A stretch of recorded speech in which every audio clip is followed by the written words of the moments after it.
bring in Romeo Kokriatski. He's the editor at the New Voice of Ukraine. Thanks so much for speaking to us.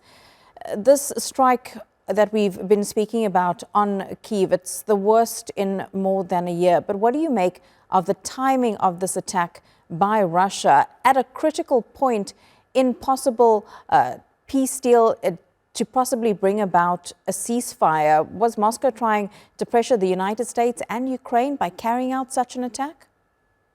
Well, first, I think it needs to be clarified that what the United States is doing right now is not pushing for a ceasefire nor any kind of peace deal. Those terms are inaccurate. What the United States is attempting to do currently is force Ukraine to capitulate to Russian terms. There is no peace deal or ceasefire on the table. There is surrender.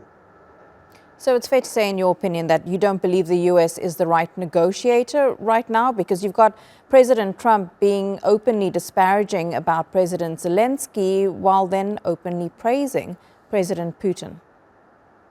Well, that's one reason, but the fact is that Donald Trump has been a Russian agent for at least the last 10 years. We know that Russians interfered on his behalf during the 2016 election. We know that they interfered on his behalf in the most recent election. Donald Trump simply works for the Russians. He is not interested in pursuing a just peace. He is interested in helping Vladimir Putin achieve his goals of conquering Ukraine. So what do you believe a just peace will look like here for Ukraine? Simple. The same thing a just peace has looked like since February 24th, 2022. The immediate withdrawal of all Russian troops from Ukrainian territory. That is the only possible outcome of this conflict. And how do you force Russia to do that? Because at this point, Moscow seems to think that they are winning the war, that they are stronger militarily. They have seized control of large parts of eastern Ukraine. And of course, they've illegally annexed Crimea since 2014. Of course, but the Russian propaganda, unfortunately, well, fortunately in our case, does not equate to reality. The fact is that the Russian economy is on its last legs. They have almost no military industrial production at all. The factories that were operated are constantly hit and have almost no output left.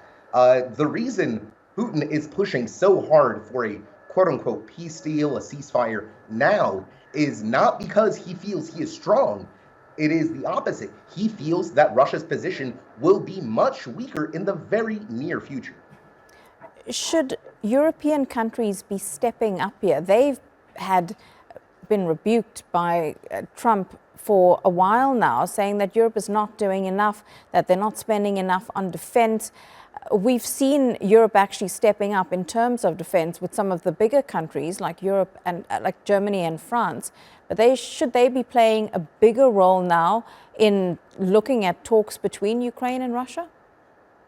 Absolutely. There is no way that this conflict will reach any kind of resolution without heavy European involvement. This is a war occurring in Europe on the continent. It directly concerns European security much more than it does American security or any other country's security. Europe will absolutely play a role, and I think we are seeing that the political leaders are beginning to understand that they cannot continue to sit on the sidelines if they want to keep any vestige of the post-World War II order that the world has built. Romeo Kokriatski from the New Voice of Ukraine. Good to get your perspective. Thank you very much.